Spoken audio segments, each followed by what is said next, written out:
राष्ट्रीय mains cum merit छात्रवृत्ति परीक्षा में पूछे जाने वाला फीस टेबल से रिलेटेड प्रश्न करेंगे।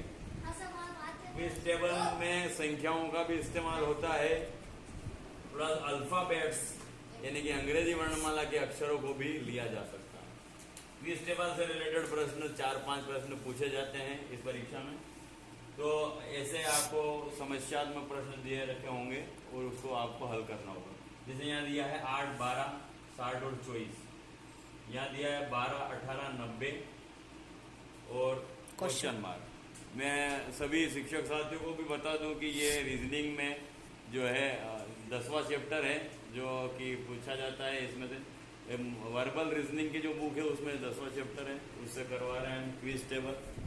अब देखो इसमें क्या करा होगा उसने। अब सीधी सी बात है, 8 या 24 करा और 12 पंजे 60 करा।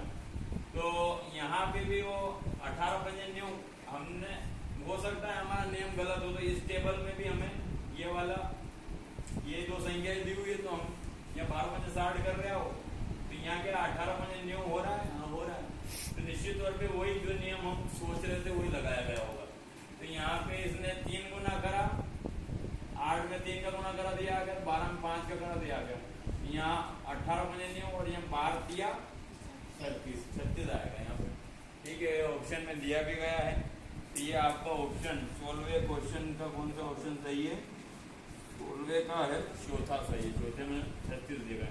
अब यहाँ पे ए से सी दिया गया। ए के बाद में सी है तो कितना आगे बढ़ाओ? बी सी +2 करा।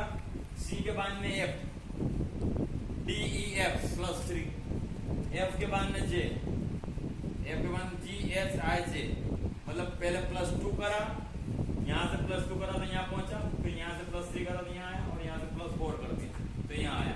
अब देखते हैं, हो सकता है हमारा नियम ये गलत हो, कुछ अलग नियम लगाया हो।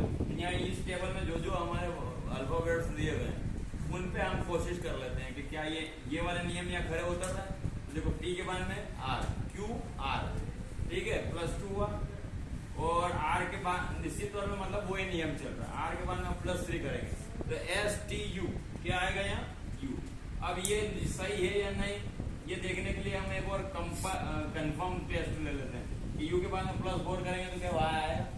यू के बाद में PQRSTU VWX Y +4 में आ रहा है तो निश्चित तौर पे यहाँ पे यू हमारा सही है। अब यहाँ पे एक ये क्वेश्चन दिया गया, क्वेश्चन नंबर 38 में अब ये यहाँ 9 दिया, यहाँ 16 दिया, यहाँ 5 दिया, यहाँ 13, यहाँ 144, यहाँ क्वेश्चन मार्क दिया। अब देखिए इस कंडीशन में हमें मतलब मैं बच्चों को बता दूं कि वर्ग और घन से रिलेटेड क्वेश्चन यहाँ आते हैं मीन्स कम मेरिट में। तो बच्चों को आप बोलेंगे 25 तक वर्ग और 25 तक घन करें। वर्ग और घन की कॉन्सेप्ट यदि क्लियर नहीं होगी तो ऐसे क्वेश्चन को हल नहीं कर पाए। अब ये वर्ग और घन वाला ही देखो। अब ये क्या है? 9 और 16 को हमने जोड़ा, 9 और 16 को जोड़ा तो 25 होते हैं और 25 का रूट या वर्गमूल 5 होता है। मतलब अगर बच्चे वर्गमूल नहीं समझते तो उनको ये बताओ कि 25 किसका वर्ग है? तो 25 5 का वर्ग है, तो यहाँ 5 दे दिया गया। अब उसके बाद में यही नियम यहाँ लागू करना है हमें।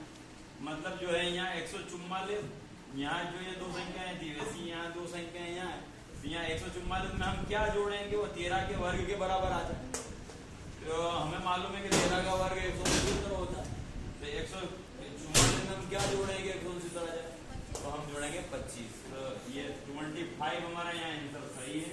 तो इसी प्रकार से ये क्विज टेबल वाले क्वेश्चन होते हैं। बच्चे जिनके पास में बुक्स अवेलेबल है खाचर ब्लॉक में या उज्जैन तक भी जिन बच्चों के पास में बुक अवेलेबल है तो वो ये 3 क्वेश्चन मैंने समझा दिए हैं। बाकी ऐसे क्वेश्चन आप खुद करें और अपना जो है ज्ञान बढ़ाएं, अपने कॉन्फिडेंस बढ़ाएं।